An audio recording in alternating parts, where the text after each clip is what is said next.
So if we look at this sort of shot, okay, the problems that we had in the swing, okay, the club was going too far behind you, sort of whipping behind here, getting stuck, okay. So once we sort of got that in the thought, okay, this kind of needs to be the sort of the process for every shot. Okay? I think with this shot, I sort of started recording basically at 0, we'll say.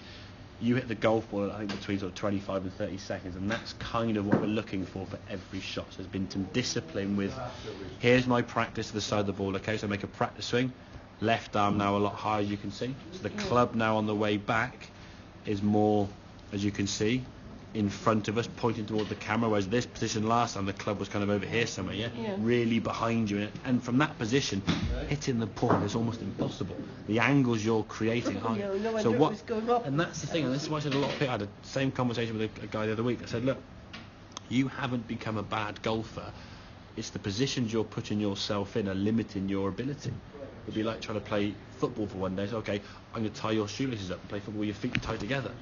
You haven't become a bad football player, just what you've done has made it hard for you to play at the level you want to play at.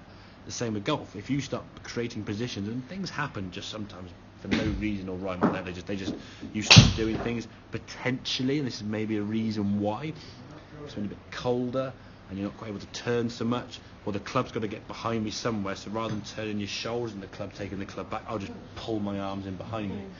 Possibly more of an unconscious thought there, maybe, but you never know. It might be what you're doing, okay? But either way, that's one of the things I found myself doing. Cold and I think what happens is when it's going wrong, we go, right, it's going wrong. The less I do, the less wrong it'll be. So you think, oh, if I move my body less, I'll just whip it inside here, so I'm going to try and mask the shot if we best we can, okay? So in terms of that backswing there now, a much better backswing. Clubs up your left arm now, cross your shoulders nicely, okay? So swing the top of the backswing there and stop. Bring her back down. I think we made it one more maybe. Yeah, one more. Again, great position there now. Club at the top of the backswing. Left arm across your shoulders. So again, tick, tick, tick. Very, very good. As you start coming back down then to the golf ball. Okay. Step to this golf ball now. And then with no thought, okay, so you hit the ball about 21 seconds, okay. The club now, going back towards camera. Your only thought now with this shot was to miss the outside ball, okay. So left arm's going a lot higher. Great position there. Left arm, shoulder all in line, okay. As the club comes back, because you weren't trying to reach for the golf ball. That as a contact is about as good as it gets to reach. Phenomenal.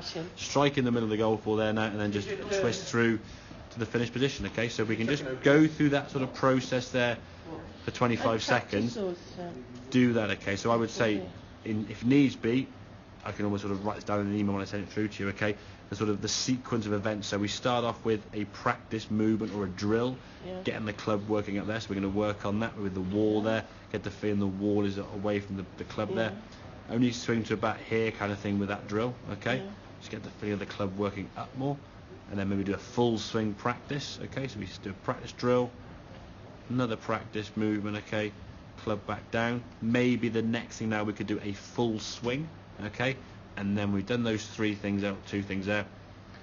Step to the golf ball, and you're going to miss the outside ball. Now you can always put a ball down there, or a tee peg, or just something to give you some feedback as to where you're striking it. Because if you're trying to hit this ball here, these lines here, if you're trying to hit the yellow ball, and in the same process you make contact and the red ball disappears, that means your golf club has actually moved out in that direction. Has to, it can't come this way or stay in the same spot. Otherwise, the red ball, a little bit, more so caused by the fact the arms will come in here.